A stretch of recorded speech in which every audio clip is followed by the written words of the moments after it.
네, 안녕하세요. 재테크 말하는 두꺼비 세무사 채널 운영하고 있는 이장원 세무사입니다. 자, 오늘은 2025년 대선 이후부터 바뀔 부동산 세금 정책에 대해서 제가 좀 총정리를 해드릴 예정입니다. 다른 영상 사실 보실 필요가 있을까라는 생각은 좀 들어요. 본인이 어떤 상황에 해당하는지에 따라서 댓글 타임라인에 맞게 클릭해서 보시면 도움이 되실 것 같아요. 오늘 이 영상 분명히 주택, 자산관리, 그리고 돈도 지켜주는 영상이 될 거라고 믿어 의심치 않습니다. 지금 이재명 대통령께서 이제 당선이 되셨죠. 그래서 지금 이재명 대통령께서도 어떤 세제 정책에 대한 의견을 내놨냐. 결론을 말씀드리면 어떤 정책의 의견도 많이 내놓지 않았어요. 결국은 변화를 주지 않겠다라는 얘기입니다. 문재인 정권에서는 사실은 부동산에 대해서는 세금을 약간 억제하는 정책이었죠. 규제가 심했어요. 그와 반대로 국힘 쪽은 오히려 세금의 규제를 좀 풀자라는 거였죠. 자, 이렇게 극단이 있었던 상황인데 이재명 대통령께서는 이겁니다. 그냥 그대로 두자, 유지, 중간에 가까운 입장을 말을 하셨던 거예요. 부동산 세금은 이게 손댈 때마다 문제가 되는 것 같다. 그러니까 오히려 손대지 않아야 된다. 다주택자가 되고자 하셨던 분들은 그냥 다주택자에 대한 세금 내고 본인이 원하는 선택을 하게끔 하자. 그리고 1세대 1주택자는 그것에 맞게끔 비과세 계속 유지해주고 그것에 따른 혜택은 계속 지원해주자. 적절하게 비과세와 중과세가 다 도입되어 있는 세금 정책이고 지역적으로도 보더라도 이렇게 몰려있는 지역, 조정대상 지역은 중과세가 그대로 있고 이 수도권 외지역, 비수도권이나 인구 감소 지역 같은 경우는 부동산 진작을 위해서 이미 다양한 혜택들도 내놓은 상황이에요. 근데 저는 이런 생각이 들어요. 이 상황이 계속 유지될 것인가? 라는 퀘스천이 있습니다. 이전까지는 사실 부동산이 대출을 풀었다가 쪼였다가 되게 많은 정책들이 나왔었잖아요. 그러면 앞으로 이 정부에서도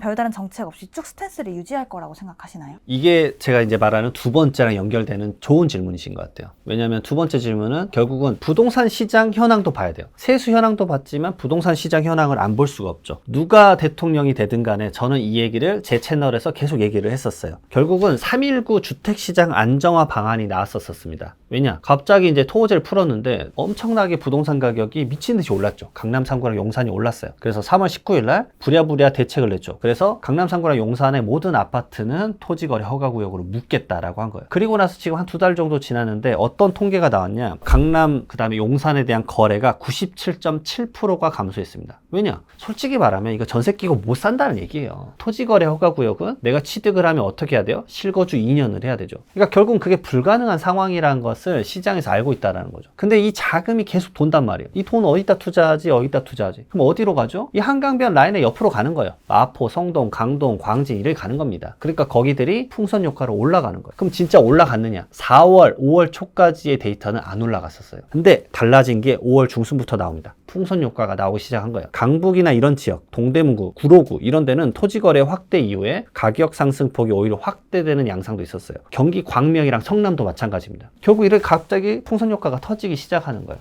그리고 나서 무서운 말은 지금부터입니다. 왜냐하면 5월 23일 날 경제대책회의를 했어요. 16차 부동산 시장 및 공급 상황 점검 TF를 했어요. 우리가 알만한 모든 기관장님들이 오셔가지고 TF를 했는데 거기서 무슨 말을 했느냐. 부동산 시장 동향을 지속적으로 모니터링하고 있다. 그래서 편법 증여나 이런 것들 계속 세무조사하고 있거든요. 그 말을 했습니다. 이 필요하다라면 조정대상 지역, 투기과열지구, 토지거래 허가구역을 더 설정하겠다라고 했어요. 이 말은 아주 큰 영향이 있습니다. 왜냐하면 지금 세금의 이 중과세는 똑같이 유지되고 있는 거예요. 근데 무슨 소리야? 지금 중과세 없잖아. 없어요. 알아요. 왜냐? 22년 5월 10일부터 매년 1년간 보유기간 2년 이상인 주택에 대해서는 양도소득세를 기본세율로 적용하고 있습니다. 일반세율로. 장기부 특별공제도 적용해주고 있고요. 근데 이게 지금 연장이 언제까지 돼 있냐? 26년 5월 9일까지 돼 있어요. 이건 전 정권의 대책입니다. 여러분들, 대통령이 바뀌었어요. 과연 이게 이어서 갈 것인가? 라는 걸 첫 번째 따져봐야 돼요. 그 두 번째, 세금은 세율, 중과세는 그대로예요. 근데 뭐가 바뀌어요? 지역을 설정하면 돼요. 지역을 설정한 다음에 아니 더 세금 내겠다면 더 사세요라는 관점으로 간다 그러면 달라진다라는 거. 저는 이렇게 보고 있어요. 그러니까 세수 펑크를 어떻게 볼 거냐? 부족하다? 근데 특정 지역은 막 가격이 올라가네? 조정대상 지역을 더 묶어버릴까? 이 두 가지가 믹싱이 되면 여러분들은 이제 당장 내년부터는 다른 환경에 처할 수가 있어요. 근데 이게 상당히 필요한 내용이 뭐냐면 26년 5월 9일 금방 옵니다. 그리고 여러분들도 아시잖아요. 부동산은 주식처럼 거래 못해요. 오늘 사서 내일 파나요? 뭐 그런 건 불가능에 가까워요. 왜냐? 1년 만에 팔아버리면 양도세가 77%, 1년 이상 2년 이내 팔아버리면 66%의 단일세율을 맞아요.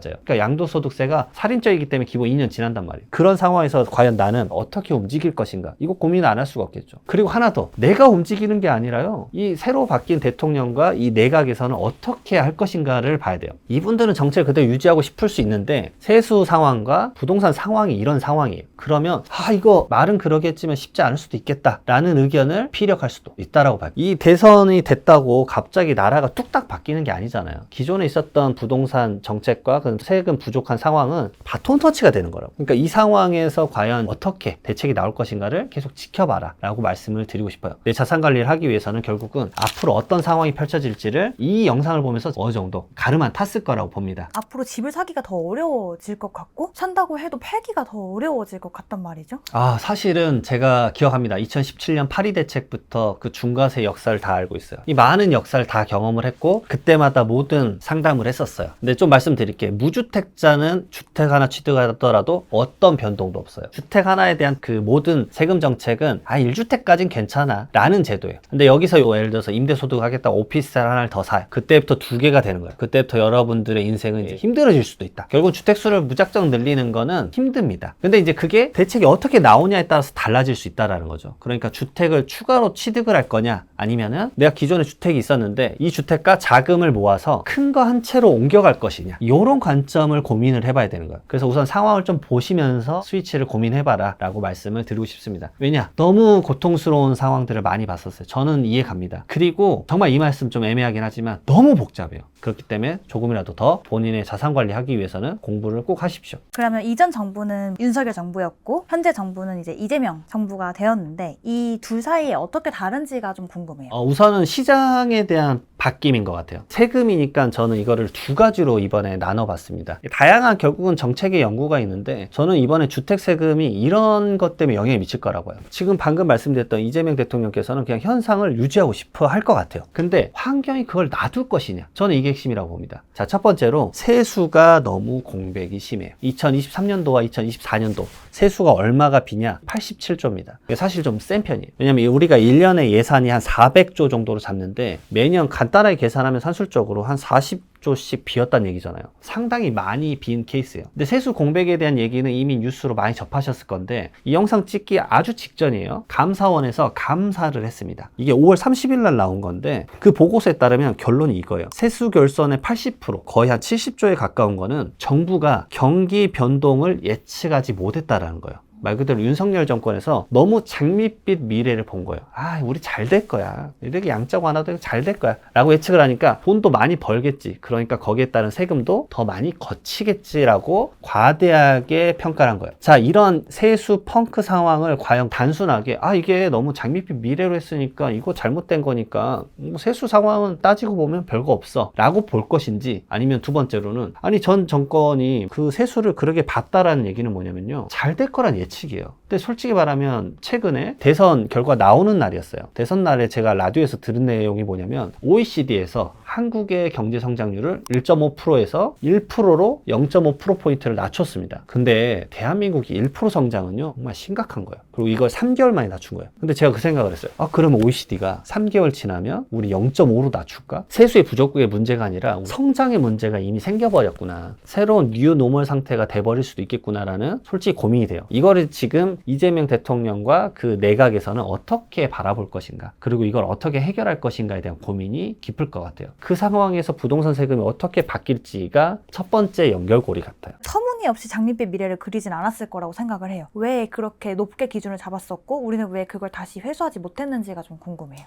그 부분에 대한 것까지는 제가 잘은 몰라요. 왜냐면은 그 예산을 편성하는 그런 부분들이니까. 아무래도 정부 측에서는 계속 이 국가가 성장하는 모습을 비춰주고 싶었을 거라고 봅니다. 국민들 입장에서도 희망을 가질 테니까. 그리고 이제 새로운 정부에서는 이제 기획자 정부를 이제 2개로 쪼갠다고 또 합니다. 이제 왜냐면 권력이 좀 뭉친 것 같다, 그런 표현을 좀 하신 것 같은데, 그래서 예산을 편성하는 부서를 따로 만들 것 같아요. 그러면 방금 말씀드렸던 우리가 너무 예산을 너무 많이 잡았네 라는 것에 대한 피드백이 좀 더 달라지지 않을까라는 생각도 해봅니다. 결국은 새로운 부대가 이제 형성이 됐으니까 이 부대에서 어떻게 형성이 될 건지, 그런 다양한 변화들이 제가 봤을 때 세수 펑크로 이어지지 않고, 근데 전반적으로 좀 낮아진 분위기에서 좀 탄탄하게 간다라고 한다면 된다면 대한민국은 좀 좋게 펼쳐지지 않을까 생각이 듭니다. 최근에 상속세 관해서도 말이 많았던 게 내가 열심히 번 돈을 우리 자식들에게 주는 것조차 이렇게 빼앗아 가냐라고 하면서 분노하셨던 분들이 되게 많은데 이번에 상속, 증여세 관련해서도 좀 개편되는 부분이 있을까요? 유산취득세를 많이 기다리시는 분들이 많습니다. 개인적으로 제 의견은 유산취득세는 좀 힘들 것 같아요. 이유가 여러 가지가 있는데 5월 20일 날 국무회의에서 유산취득세가 통과가 됐습니다. 그럼 이제 어디가 남았냐? 국회 하나 남았어요. 그럼 국회를 통과되면 이게 입법이 돼서 28년도부터 적용이 된단 말이에요. 근데 지금 새로 이제 대통령이 됐잖아요. 대통령과 이제 더불어민주당이죠. 그쪽 스탠스가 사실은 이제 유산취득세에 대해서는 약간은 좀 더 연구를 해보자라는 스탠스이기 때문에 지금 당장 통과될 확률은 좀 힘들지 않을까. 그리고 기존에 이제 유산취득세가 아니라 다른 형태의 상속세 개편을 이미 계속 얘기를 하고 계셨었습니다. 기본공제, 일괄공제가 지금 5억 원인데 이걸 8억 원으로 올리고 그다음에 배우자 상속공제가 최소 5억 원이었었는데 이걸 10억이나 아니면 배우자에게 주는 거는 전부 다 비과세로 하자라는 제도를 말해둔 게 있기 때문에 그쪽으로 의견을 좀 투영하지 않을까라는 생각이 듭니다. 그리고 이것에 대한 의견은 제가 봤을 때는 7월 말에 나올 것 같아요. 왜냐? 7월 말에 다음 연도에 쓸 세제 개편안이 나옵니다. 그렇기 때문에 앞으로의 한 2달간 잘 지켜보시고 그 다음에 혹시나 월부에서 또 저를 불러주시면 그때 나와서 이 얘기 한번 쫙 해드리도록 하겠습니다. 특히나 이제 제가 말씀드리는 건 그 중에서 좀 높은 세금이 있는 거는 좀 조율을 해줘도 되지 않을까. 그 오랫동안 개정이 안 된 거는 물가 상승률 좀 반영해 좀 좋지 않을까라는 얘기는 진짜로 하고 싶습니다. 특히나 상속증여 같은 경우는 개편이 몇십 년에 한 번이잖아요. 유산취득세 같은 경우는 뭐 지금 75년 만에 세제 개편안이라고 막 보도자료가 나올 정도인데 공제 액수도 오랫동안 안 바뀌었으니까 이번 참에 한번 좀 바꿔주는 건 좋지 않을까. 물론 이제 세수가 그럼 또 공백이 생기겠죠. 어쩔 수 없습니다. 그럼 다른 부분에 대해서 세금을 또 걷어야 되는 건데 결국은 이제 전반적으로 기업을 성장시킨 다음에 거기에서 일부의 세금을 가져가는 구조로 고민을 하는 게 결국 이제 지금의 이제 정부가 아닐까라는 생각이 좀 듭니다. 어찌 보면 세금과의 전쟁은 어쩔 수 없이 계속 치열하게 가져가셔야 되니까 합법적으로 절세할 수 있는 방법에 대해서는 공부하시길 바라겠습니다.